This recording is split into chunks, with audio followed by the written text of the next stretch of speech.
प्रतियोगी परीक्षाओं में पासा आता है, पासे से संबंधित प्रश्न होते हैं, उनके बारे में जानेंगे किस प्रकार से हम लोग पासे के प्रश्नों को हल करेंगे।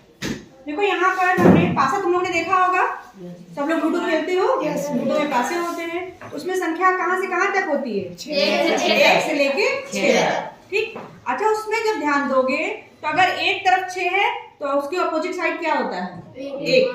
कितना होता है? 1। अगर एक तरफ 5 है तो 5 के अपोजिट साइड क्या होगा? 2। हमेशा जो अपोजिट साइड होगा वो क्या होगा? उनका योग 7 होगा।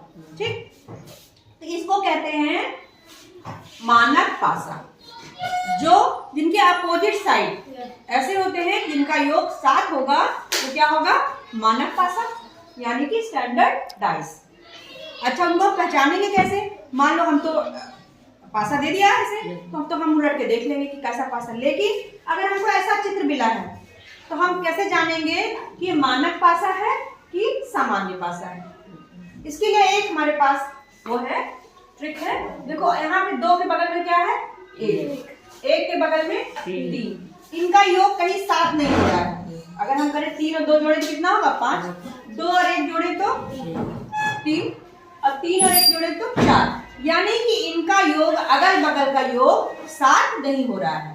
तो जब अगल बगल का कोई भी हो अगर वो 7 नहीं हो रहा है, इसका मतलब इसके जो अपोजिट साइड है उसको जब जोड़ेंगे हम तो उसका योग कितना आएगा?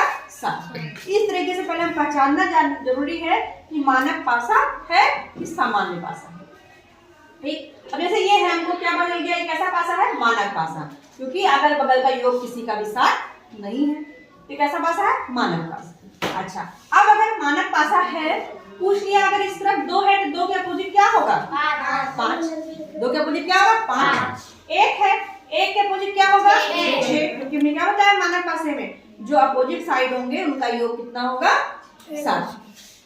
3 इधर है तो अपोजिट साइड कितना होगा? 4। ये बात ये तो निकालना बहुत आसान है। तो अब पहले हमको ये देखना है, जब भी कोई प्रश्न से डाइस से संबंधित है तो सबसे पहले हमें देखना है कि हमारा पासा किस प्रकार का है। अगर अगल बगल का योग 7 नहीं है तो कैसा पासा है? वो कैसा पासा है? स्टैंडर्ड पासा या फिर मानक पासा। ठीक, इसमें तो बताना बहुत आसान हो गया।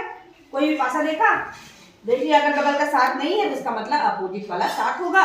पूछ लिया, कई बार प्रश्न पूछते हैं 2 के अपोजिट कौन सा होगा? 5 होगा। 3 के अपोजिट 4 होगा। 1 के अपोजिट 6 होगा।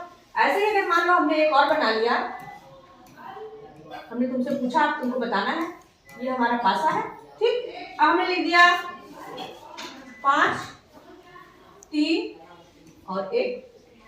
अब इसमें हमने पूछा 5, पहले तुम देख लेंगे कौन सा पासा है। कौन सा पासा है? मानक पासा है, क्योंकि किसी का योग 5, 3, 8, 5, 1, 6, 3, 1, 4, कहीं 7 तो हो नहीं रहा है। तो कैसा पासा है ये? मानक पासा। तो मानक पासा में जो अपोजिट साइड होगा उसका योग 7 होगा। तो 5 है, 5 का अपोजिट क्या होगा? 2। 3 का अपोजिट क्या होगा? 4। 1 के अपोजिट क्या होगा? 6। हम आसानी से निकाल लेंगे। बात समझ में आ गई? चलो, अब एक तो ये हो गया हमारा मानक पासा। फिर दूसरा है हमारा सामान्य या फिर जनरल पासा या जनरल डाइस। ठीक, इसमें क्या है?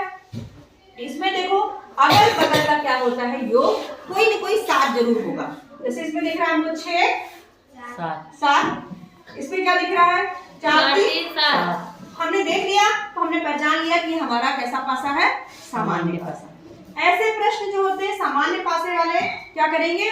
ऐसे प्रश्न दिए रहेंगे कि एक पासे को 2 बार ऐसे करके उछाला गया तो ऐसे आया, तो फिर पूछेंगे अपोजिट साइड कौन सा होगा। ठीक है, तो उसके लिए हम कैसे निकालते हैं सामान्य पासे का, कैसे निकालते हैं उसको हम लोग चलो जानते हैं। एक बताया था वहाँ पे तो हमने संख्या लिखी थी, यहाँ पे हमने क्या किया है जैसे कि लूडो में होता है बिंदी बनी होती है वैसे हमने बना दिया है। अब देखो ये हमने जान लिया कि पहले हमारा ये पासा किसी का भी योग 7 है क्या? 3, 2, 5, 3, 1, 4, 2, 1, 3, 5, 3, 7, 5, 3, 8 और 5, 1, 6। किसी का भी कितना नहीं है? 7। किसी का भी योग 7 नहीं है। इसका मतलब कैसा पासा है? ये मानक पासा। यानी कि इसके अपोजिट वाला क्या होगा? वो उसका योग 7 होगा। तो 5 का अपोजिट क्या होगा? 2। 3 का अपोजिट क्या होगा? 4। 1 के अपोजिट क्या होगा? 6। इसमें बताओ 3 के अपोजिट 4। 2 के अपोजिट 5। 1 के अपोजिट 6। ये हमारा हो गया मानक पासा। मानक पासा निकालना बहुत आसान है। अब हमारे पास अगला है सामान्य पासा में किस प्रकार से निकालते हैं। उसमें कैसे प्रश्न आएंगे कि एक पासे को हमने जो है 2 बार उछाला, तो ये आया, क्या आया, एक ही पासा है, उसी को 2 बार हमने उछाला तो ये आया। अब पूछा जाएगा कि आप इसे बताइए कि 4 के अपोजिट क्या है या 5 के अपोजिट क्या है, कोई भी पूछ लिया किसके अपोजिट क्या है।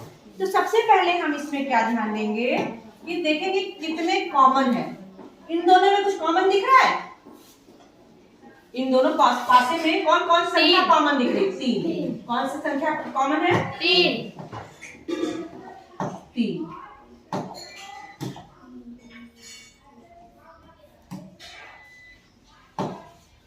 यहाँ पे हमारी 3 संख्या ये कॉमन, इसमें भी है, इसमें भी है। ऐसे में हम क्या करेंगे, हम घड़ी की सुई की तरफ चलेंगे। घड़ी की सुई कैसे चलती है? ऐसे क्लॉकवाइज ऐसे चलती है, ऐसे करके। इन दोनों का क्या करेंगे, हम क्लॉकवाइज ऐसे घुमा देंगे। अब 3 की जगह पे 3 की जगह पे हमने लिख लिया 3 है ये, इसका 3 लिख लिया, इसका 3 लिख लिया।